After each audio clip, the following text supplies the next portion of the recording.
So if your answer is yes, maybe this video is for you. If your answer is no, maybe the previous video is for you. If your answer is yes sometimes and no sometimes, well, that might be the most sustainable thing.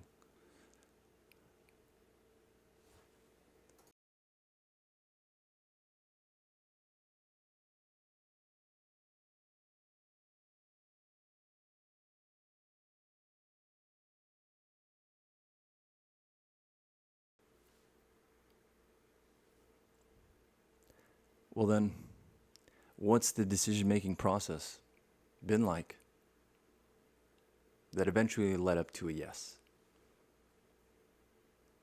What's it like to think about, well, this is what I can accept from myself and another person in a home. This is what I cannot accept from another person and themselves in the same home.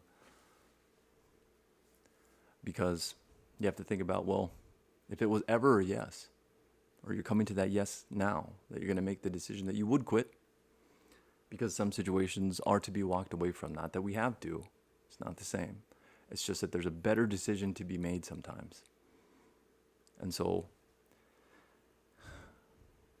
until the decision is made, it's like, well, how long has it been that way?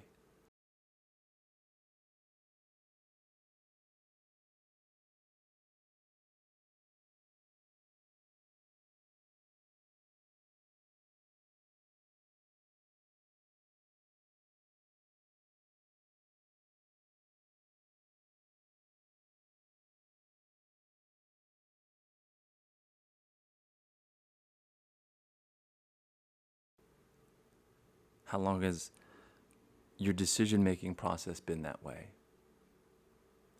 And how has that decision-making process kind of structured, I guess you could say, a manner of tolerating or a manner of sticking it through? And you might say something like, it's for the kids, or I love that person. Yeah, well, you don't just mouth those words. Because if both polarities mean that, coming to a yes decision of quitting, especially on a home and a marriage, well, that doesn't happen. The struggles happen, of course. But what actually happens is both ends come together, right? Bottom triangle, top triangle. Manifestation process, as above, so below, left and right. To structure the best possible outcomes, or at least envision it together.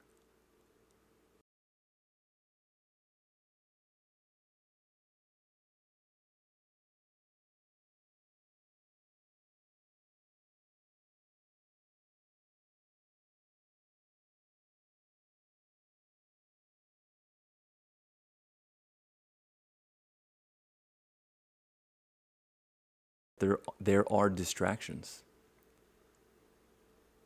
And this could be anything. And a lot of things. Or something hidden. Or something pressed upon you. For example, some people, they'll get so busy at work so that they're too tired to deal with home. Or they'll get involved in, extracurricular activities on the side so that they're too busy for home. Or they're carrying a lot over the years that has yet to be really unpacked. And it takes an average of 2 years of living with someone to really figure out their pattern of behavior, and then it all starts to come out in the marriage. And it's like, whoa.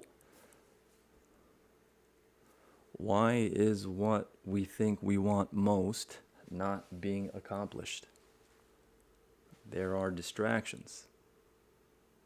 We could also call that aim. Your aim is off. Or the structure of your aiming, of your crosshair, is off. And you might think, well, why does that matter? Well, because the thing is, if your aim is off, it doesn't matter who or what company or what marriage, what person you're married to, it doesn't matter who they are. And for them, if their aim is off, it doesn't matter that you're you. So you can think about it this way.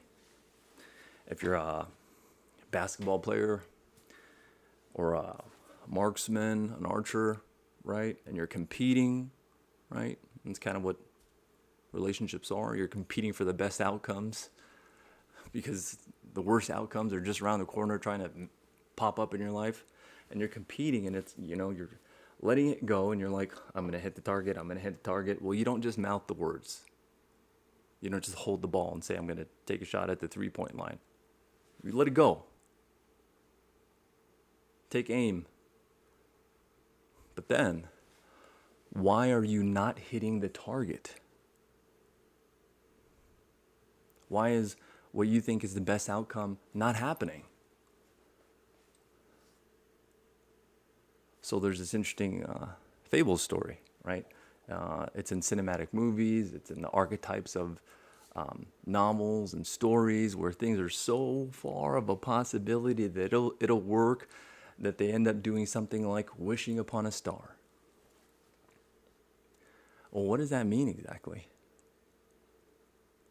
Well, they're mouthing what they want the most, and they're taking aim, and then they're actually resonating with it. And that's what the stars are. Right? We talk about it in this space as our triangle here, the triangle from above. You put those together, you get a star. That's representation and communication. That's your crosshair, right? And that crosshair is built up of, well, you, what you've gone through, what you're going through, how much time you have, the health of your body, the health of your decision-making process, the practice of your cognition into structuring a crosshair, and then you have a crosshair, and then going for it, like wishing for it, like speaking, communicating to your partner. And the other way around. If they don't have a crosshair and aim, it doesn't matter that you're you if their aim is off. So, simple question, 2-word answer, yes or no. But there's so much to unpack there. And then it's like, well, I'll just start over maybe. Yeah, well, you could. But placing yourself in another location or in another relationship, that doesn't it doesn't change your crosshair. It doesn't change the manner that you structure your aim or your decision-making process. All it does is take up your time and increase the likelihood of trauma and disease when you have to start over. So then you're at this decision where you're like, oh shoot, I might quit, which means I might start over, which means trauma likelihood goes up, disease likelihood goes up, time investment goes up. You just look at that. It's like, is that something that is, well, structuring my life towards what I think is the best? Or is it messing it up? And then you just pair that with the going back to the other context, which is if my aim is off, how do I structure my aim? The other part. Is this making my life better or worse? Is my current decision-making process making my life better or worse? And my current decision-making process is structured on how I aim. Does that matter to you? If the answer is yes, you fuse those as properly and sincerely, healthily as possible. We talk about it on this channel. We can't go into all of it, but we talk about it on this channel. The polarities, right? Up and down, left and right, light side, dark side, body and soul, body and spirit. a more complete, right? That's a more complete version of you that can structure an aim. But then if that's also too much,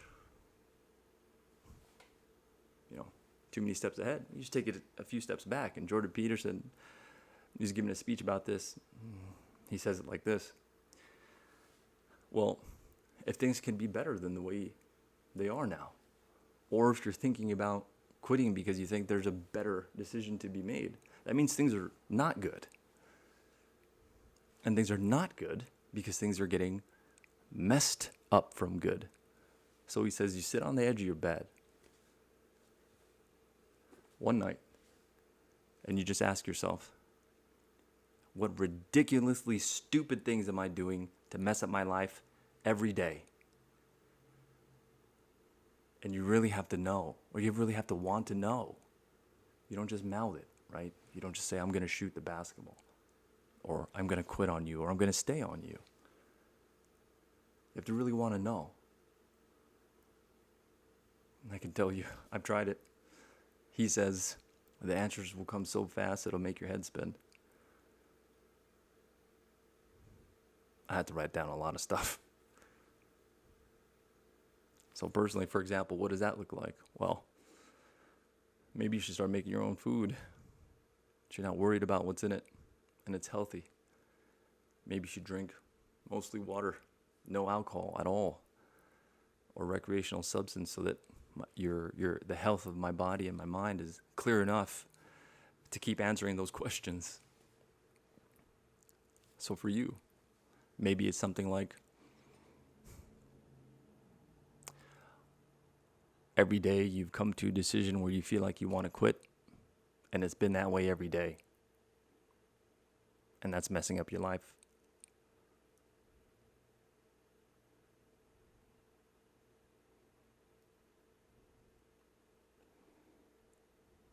So what do you do from there? How do you structure your aim?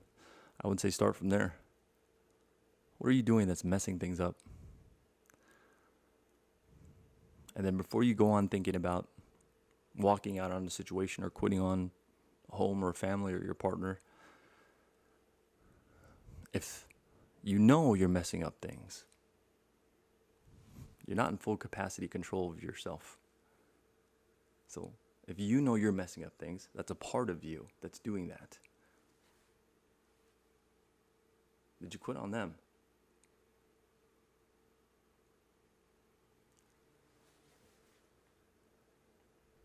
Because if you quit on that part of yourself, there's no way it's going to work with anywhere or anyone else.